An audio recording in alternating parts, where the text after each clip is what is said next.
Et avec Aurélie Herbemont que je salue. Bonsoir Aurélie. Bonsoir Sébastien. Votre invité politique dans un instant. Damien Abad, président du groupe Les Républicains à l'Assemblée nationale. Report du second tour des élections au 21 juin. Confinement à l'italienne qui semble se profiler.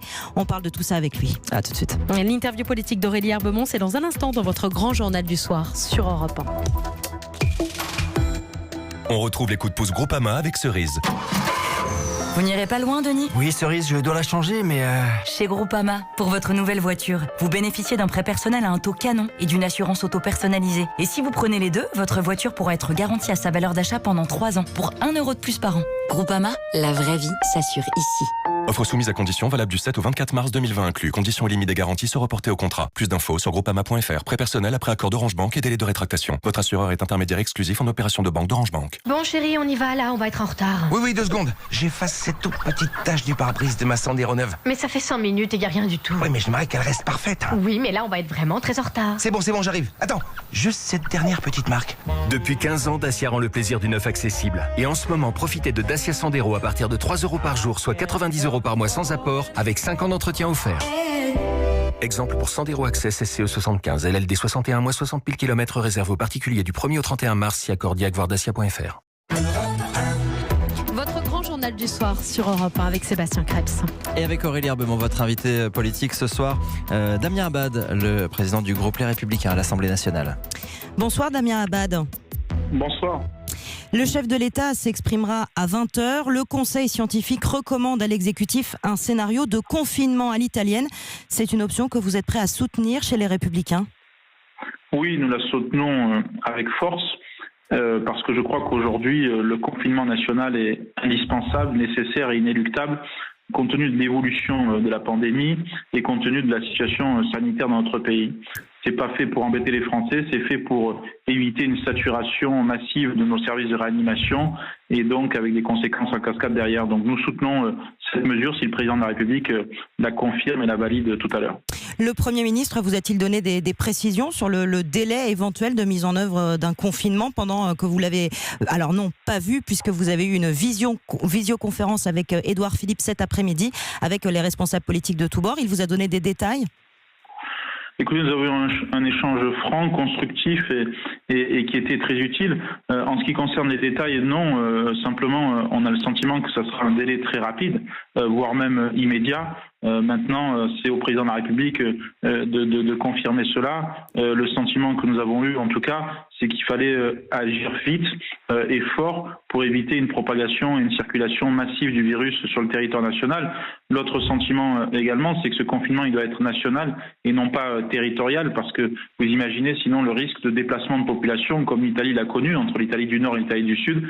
Et c'est une chose que nous voulons éviter. C'est pour ça que nous soutenons chez les Républicains un confinement national. Tout le monde était d'accord lors de ce rendez-vous, puisqu'il y avait la droite, la gauche, la majorité, l'opposition ? Oui, sur l'idée du confinement, il y a eu une unanimité et un consensus politique. Et c'est tant mieux parce qu'on a besoin de cette unité nationale. On a besoin de tous se rassembler et de faire tous corps face à cette menace sanitaire majeure. Vous parlez d'unité nationale qui semble effectivement de mise depuis aujourd'hui, quasiment on peut le dire. Est-ce que vous considérez, à Damien Abad, que les mesures drastiques qui ont été prises jeudi, c'était les fermetures d'écoles, ce week-end la fermeture des commerces non essentiels, ce soir peut-être un confinement qui se profile, est-ce que la France avait assez anticipé tout ça ? Écoutez, on tirera le bilan de tout ça à la fin. Ce qui est sûr, c'est que ces mesures, il faut les prendre. Alors on peut ensuite discuter et débattre de savoir si on doit les prendre de manière graduée, progressive, si on aurait dû les prendre avant ou pas. Moi, je ne souhaite pas rentrer dans ce genre de polémique parce que je crois qu'il fallait les prendre, que c'est jamais des décisions faciles et qu'aujourd'hui, on attend de nous non pas d'être dans le commentaire ou la critique, mais d'être dans l'action. Et en tant que président de groupe des Républicains, je veux dire l'engagement de notre groupe politique au service tout simplement de la nation pour voter des lois si nécessaire, notamment de mesures d'urgence économique qui nous semblent indispensables compte tenu de l'urgence sanitaire de notre pays. Vous plaidiez hier, Damien Abad, et comme d'autres responsables politiques de l'opposition, pour un report du second tour des élections municipales. Il y a consensus là aussi pour que ce second tour se déroule le 21 juin, comme le propose le Premier ministre ? Oui, il y a consensus sur le report. Je crois qu'aujourd'hui, tout le monde constate qu'il n'est pas possible de tenir en second tour, compte tenu des circonstances exceptionnelles que nous vivons, compte tenu de la fermeture des écoles, des commerces, des cafés, des restaurants, et aussi de la situation sanitaire de notre pays. Il y a aussi un consensus sur le fait de valider les résultats du premier tour, notamment pour les listes qui ont été élues. Ça nous semble important, d'abord d'un point de vue démocratique, parce qu'il y a un Français sur 2 qui sont venus, il ne faudrait pas qu'ils soient venus pour rien, et aussi d'un point de vue sanitaire, parce que ça veut dire qu'il y a 30 000 communes qui ont dès dimanche soir élu leur maire, et donc ils n'ont pas besoin de revenir devant les bureaux de vote. Et donc je crois que c'est important qu'on ait ce double consensus de reporter le second tour et en même temps de valider les listes qui ont été élues dès dimanche soir. Oui, parce que vous le disiez, 80%, peut-être même plus, 30 000 communes ont déjà élu leur maire hier. C'était important parce qu'on est dans une situation, les auditeurs doivent se rendre compte effectivement au fur et à mesure des jours qui passent, on est dans une situation totalement exceptionnelle, mais pour vous c'était naturel et pour toute la classe politique que les élus du premier tour puissent entrer en fonction ou poursuivre leur fonction, même si une partie du territoire n'aura pas fini le processus électoral. Oui, parce que d'abord, c'est démocratique, parce qu'il y a eu une élection, elle a eu lieu, elle est définitive, il faut la constater, et aujourd'hui, on ne peut que la constater. Ensuite, parce que je crois que c'est important aussi que dans les communes de France, il y ait des maires, il y ait des responsables à qui pouvoir s'adresser, et notamment dans cette période de crise. Parce que c'est important que le maire puisse transmettre des informations sur les mesures à prendre, que ce soit d'hygiène, de confinement ou autre, d'expliquer, d'avoir un lien aussi avec les commerces qui resteront ouverts, notamment les commerces alimentaires. Donc c'est important qu'on ait des élus locaux qui soient en place, qui soient là pour essayer aider, accompagner la population au plus près des territoires, répondre aux médecins généralistes, répondre aux infirmières libérales, aux hôpitaux quand il y a un hôpital sur la commune, parce qu'il faut aussi savoir que les maires sont très souvent présidents des conseils de surveillance des hôpitaux et qu'on a besoin de stabiliser cette situation-là. Elle est indispensable, notamment en période de crise. Une campagne, un entre-deux tours qui va durer 3 mois, peut-être dans une situation de confinement. C'est particulier, historique même. Comment est-ce que vous abordez cette période ? Oui, c'est historique, c'est une première.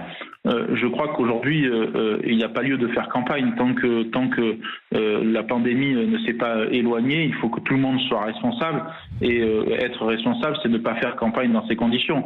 Il faut simplement qu'on gèle les résultats du premier tour et qu'ensuite, on puisse organiser le deuxième tour dans les meilleures conditions. Mais tout le monde doit être aujourd'hui concentré et concentrer ses efforts sur la seule victoire qui compte, c'est-à-dire vaincre le Covid-19. Ensuite, on verra comment cela se passera, mais aujourd'hui, il n'est pas l'heure de pouvoir parler de campagne. Damien Abad, pour reporter le scrutin, il faut que le Parlement vote une loi. Comment ça va se passer concrètement s'il y a confinement ? Oui, il faut effectivement qu'il y ait une loi qui soit votée. Et nous avons redit avec Bruno Retailleau, au Premier ministre, et Gérard Larcher, qu'en tout cas, nous sommes à sa disposition et que le Parlement et que les groupes de la droite seront là pour soutenir ces lois d'habilitation. Donc concrètement, le Parlement va se réunir, soit en fin de semaine, soit en début de semaine prochaine, pour 2 types de lois. D'abord, une première qui concernera la question d'acter le report et la nouvelle date qui est proposée si c'est confirmé par le président de la République au 21 juin. Et la deuxième sera une loi d'habilitation économique qui permettra au gouvernement de prendre des mesures d'urgence économique.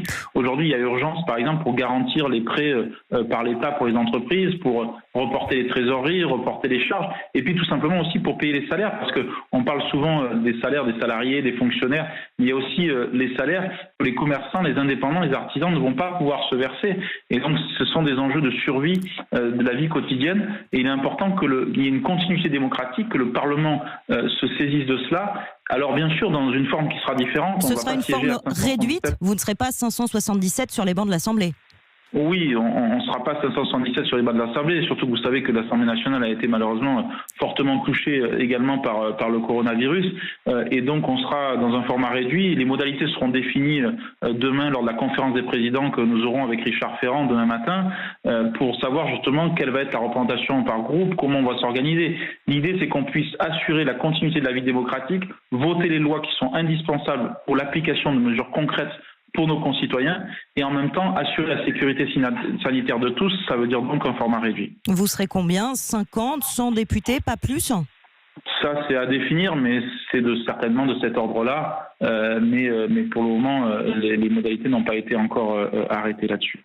Eh bien, on va effectivement suivre ça dans les prochaines heures et les prochains jours. Merci beaucoup, Damien Abad, d'avoir été mon invité ce soir.